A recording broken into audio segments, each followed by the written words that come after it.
I've been pretty emotional about celebrating 1-year anniversary with my YouTube channel. In 2017, decided to start figuring out how to be in the online space, online marketing. Got my LLC in 2018. Wanted to figure out how to coach women to get confident on camera. I was able to fall in love with promoting a product that I did not create, but I would still get an amazing result. And it worked for me and I loved it. And what I loved about it is that I could show up how I was. I'm chill, I'm low key, I'm not fancy. I show up usually like this. I was going through my old videos and a lot of my old videos were literally like this, postpartum. And that's actually when I made the most impact. I had the most clients when I was just being me. As I continued to grow in my business, I went into a rabbit hole and trying to, follow the trends, trying to figure out like, okay, if these influencers and these top earners in my company are posting this way, maybe I should start there and mimic whatever it is that they're doing. But the problem that I was coming into is that I hated dressing up. It wasn't something fun for me. It was such a drag and I always felt so much pressure. So many different times where I just felt less than, going to different events.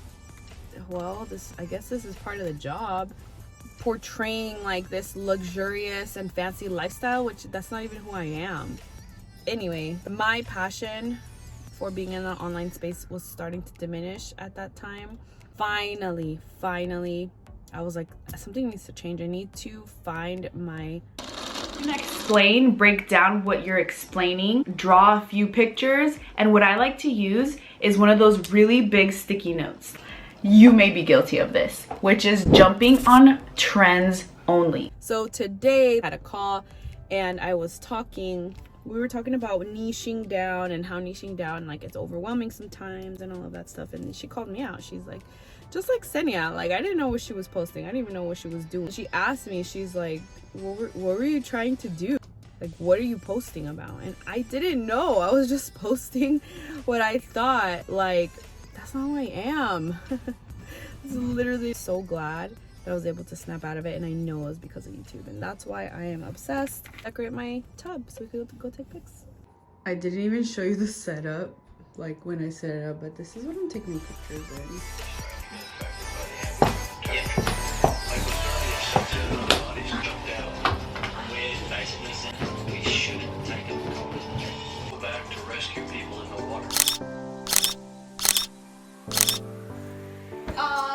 I don't know what I'm asking you.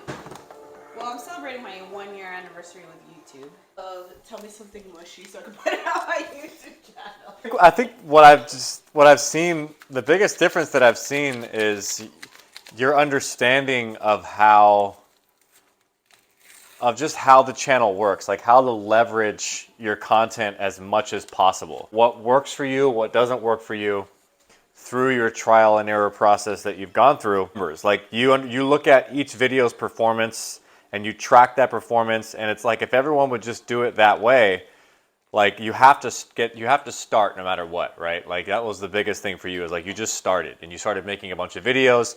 But the most important thing is that you looked at the data. Like you looked at what videos performed, what videos didn't perform, and made adjustments based on that. And I think that was like, it's so simple to do, yet it's people don't do it. I'm sure there's plenty of content that you would want to make, right, that is like fun for you or whatever, but like your audience doesn't respond to it. But you're not focused on that. You're focused on what is my audience, what's the combination of what my audience wants and also what matches my niche. Like growing for a long time, at least from what you were telling me, and then in this short period of time, like you've seen a lot more growth.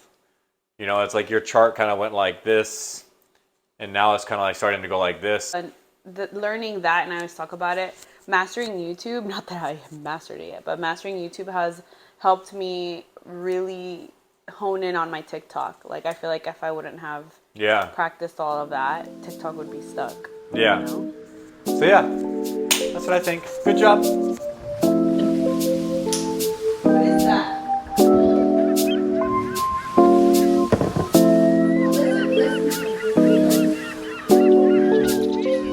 See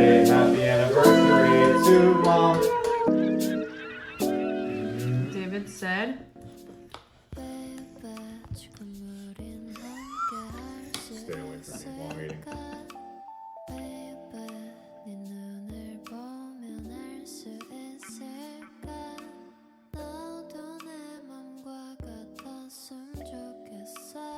Hi guys, I wanted to share with you guys a few of the tools that I use. I wouldn't change it for a thing. I cannot wait to continue growing and reaching my goals with Passion Planner.